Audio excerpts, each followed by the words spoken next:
What's going on here? Welcome back to the channel. Thanks for tuning in to another video. Back at it with another one in the Desert Drift video series where we purchase vehicles in-game, build them up to drift spec, and then test them rigorously to see if they have the ability to be drift cars. Today is the expensive one that has probably been the most demanded here relatively recently and going back a little bit, and that is the Mamba, the Declasse Mamba.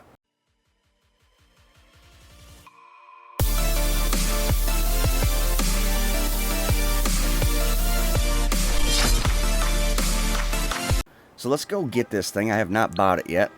I know it's going to take all my damn money. So we got to go to, I believe it's Legendary Motorsports where it's at. I got to find this thing again, though. I remember it's $1 million. That's the big issue of this beast. There it is.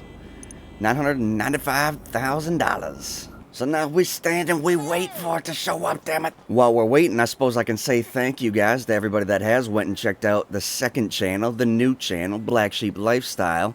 We started with, well, we've accumulated up pretty well. We have been moving in the right direction on the subscribers. We are literally about 295 subscribers away from being a recommended channel, to being a monetized channel, to being something that'll actually show up in the feed on YouTube. So quite a positive move there. Thumbs up to everybody that has gone over there and checked it out. If you haven't went and checked it out, Black Sheep Lifestyle, link is in the description, or just type it in and you can find it your damn self. No video games over there though, guys. That's all real world stuff. We're going to be following my truck. We're going to be following the snowmobile. I got some other stuff that we're going to be doing as well with the GoPro, possibly some airsofting. There's a ropes course in the area I want to go hit up. There's some snowcross events. X Games in Minneapolis is only an hour and a half away. There's a lot of stuff that I want to hit up in this year and definitely in the years to come. So a few videos that are recent, go check them out, and I appreciate you for doing that.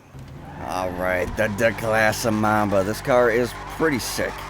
So I remember this thing being a lot of fun. I had to sell it off in the Desert Drift series last season to make way for the new season. And when you have such an expensive vehicle, unless you're duplicating and cheating the game of its money or spending your money on fake money, you just got to kind of do that. You got to buy and you got to sell.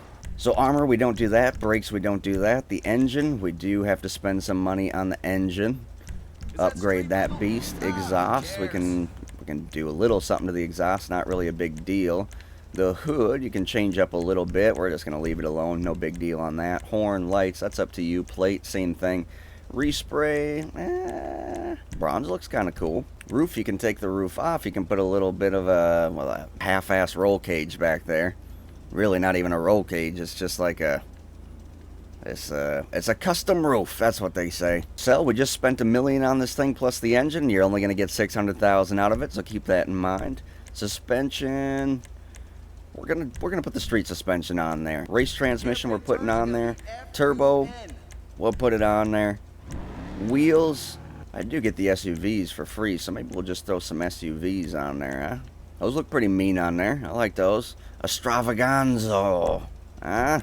Windows, we'll put a little tint on the windows. That's it. That's all we have for the build. There's not much you can do to this vehicular, but this thing is still a cool car, and it's definitely drift worthy. And we are going to bring this thing to the track as well. Let's get this thing out there.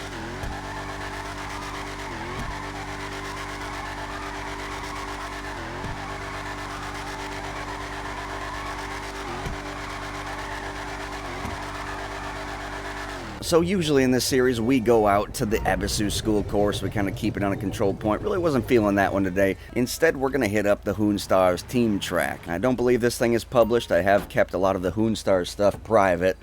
We had to cry and moan, and it's going to blow up in the back. So that's something I don't really remember. I don't remember it actually stancing up weird, but apparently this one stances up a little bit weird. That looks good. So in this one, we're just going to shoot right in the back here. And it's as simple as that. We're stanced up, we're good to go. Pretty much stances up traditionally, although not quite. Been a long time since I drifted this thing. Actually, the last time I drifted this would have been in Series 1, Season 1 of the Desert Drift series, where we were single gear drifting. I don't know if I have, oh my god, I'm going to throw it into the rock. I don't know if I have ever actually clutch kicked this beast, which I guess will make for a decent experience here. We'll understand how long it takes to actually get used to this thing. Let's do it up.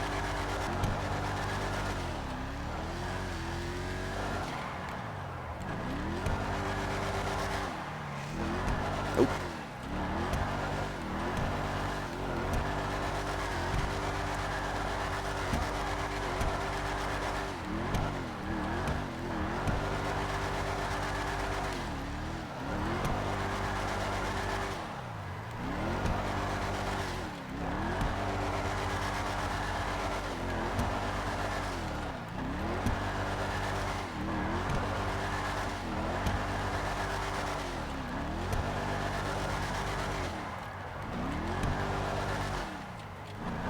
Kind of a weird car, I will say that. It's definitely a little bit of a different style on it. You don't have to flutter as much. You just got to kind of like counter steer. I guess that sounds a little bit counter. A little bit of a counter action there. It definitely is very touchy in the steering, though. I will say that. Very touchy. It's going to take a lot of getting used to for you. And it's a very, very slippery car. Very slick.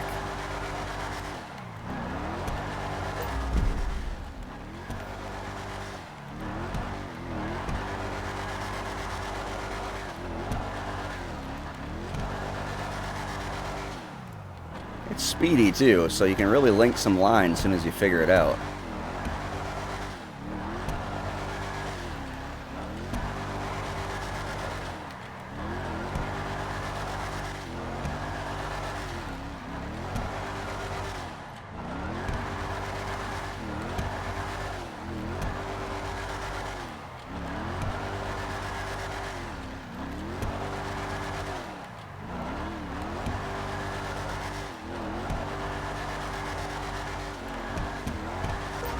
Alright, I think I'm pretty comfortable with giving this thing a grade, although I'm not completely skilled in this car yet. I have enough time in this damn game to understand what this car is going to be capable of.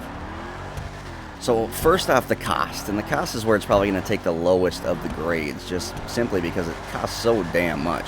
$1 million drift car with the little bit of customizations that it has, it's a little bit ridiculous. I mean, we put everything in it that we wanted to do to it, and we only really spent like 1.12 million, so it wasn't a crazy amount of money. Of course, now that I'm talking, I'm going to just screw up left and right, because this car takes so much concentration. But I guess that doesn't really matter. Very, very slick car, but we'll talk about that in the driftability. Cost, I mean, I got to give this thing an 8, 7.5, 8. It's a great little drift car, especially if you understand what you're getting out of it. You're definitely going to be able to drift it. You're definitely going to be able to link some sick lines in this thing. The issue is it's going to take a little bit of getting used to. I guess that's not even really an issue. It's just the cost on it. It's not the best drift car in the game by any means when it comes to the competitive manner. So, I mean, yeah, I think it deserves an 8, maybe even an 8.5, but we'll go with 8 on the cost. That'll bring us into driftability. The driftability is pretty damn good in this car. The single gear is phenomenal. And obviously that's why it won Season 1. The single gear is very controllable, and I think that's because of the twitchiness. But once you get into, just like you see in there, it takes so little to just spin yourself right out. And the corrections and stuff, they like to straighten you out if you don't have it just right. Just like that.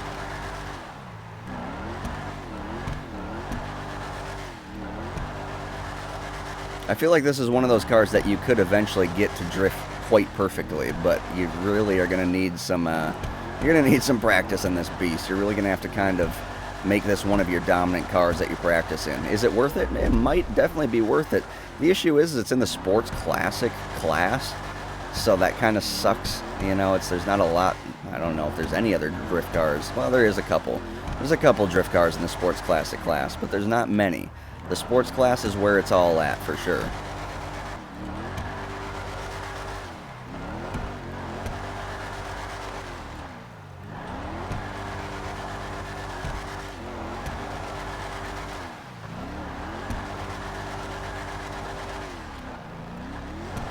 Trouble linking that one corner right there. It just wants to max out on me. I'm sure, again, if you put some practice into it, you can figure out exactly how to do it, but I'm here just trying to give you guys an accurate representation of the car and give you guys a good grade on it. So the driftability, I'm going to give it a very high driftability rating. I'm going to give it a 9.5 out of 10. I really can't hit it on much other than it's a little bit more twitchy than what I would like to see for a 10 out of 10, but some may like it. It may make up for that half a point difference. So we got an 8, a 9.5, and that brings us into efficiency. As you've seen, I haven't really tried to damage this car, although I did throw it up against the wall once. Let's throw it against the wall intentionally, rear end. See how we're hopping around, see how that hopping around affects the car at all. Well, we're definitely hopping a lot more, that's for sure. One more hit. Yeah, we're hopping around pretty good, so a couple good little crashes you're going to be hopping around that. So it's going to hit the efficiency a little bit. I won't hit the efficiency at all on the stance just because there is a good little gap between the tire back there where you can shoot, and that's the only one, that rear driver's side there, that you're going to have to shoot oddly. The rest of them stance up just fine, just normally, shooting the hub in the back and damaging the suspension. I am curious. I want to damage the other side of the back here. Yeah, now we're really bouncing. So efficiency, I'm going to hit it a little bit more just because it doesn't handle much for damage. We will give it, I mean, you can't hit it terribly just because, I mean, it's your own fault when you crash. But see, as you see there, it's just a little bit more uncontrollable once it is damaged out. So we'll give it an 8.5. So that's an 8, a 9.5, and an 8.5. So that's looking at 26, 8.5, 8.5, 8, 8.5, 16.5 plus 9.5. 26 it is. Definitely one of the higher scoring animals in the GTA drifting realm. It's going to be really up to you if you want to spend that $1 million, million plus on it or not. That's the real differentiator on this beast. With that said, guys, I'm not going to hold you here all night. We got the score. We basically proved that it is worth it to go pick up as long as you're willing to pay that price tag. Appreciate y'all tuning in, liking, comment, and subscribing, sharing the videos if you're sharing the videos. Once again, go check out the Black Sheep Lifestyle channel if you have not done so. We're definitely going to be staying active on that channel and doing a lot of fun things on there as we move forward. Definitely as we move forward into the winter, because there's a lot of cool stuff going on this winter that you guys will be hopefully looking forward to seeing. As always, I hope you all stay happy. Please stay positive out there, and we will definitely speak to you guys next time.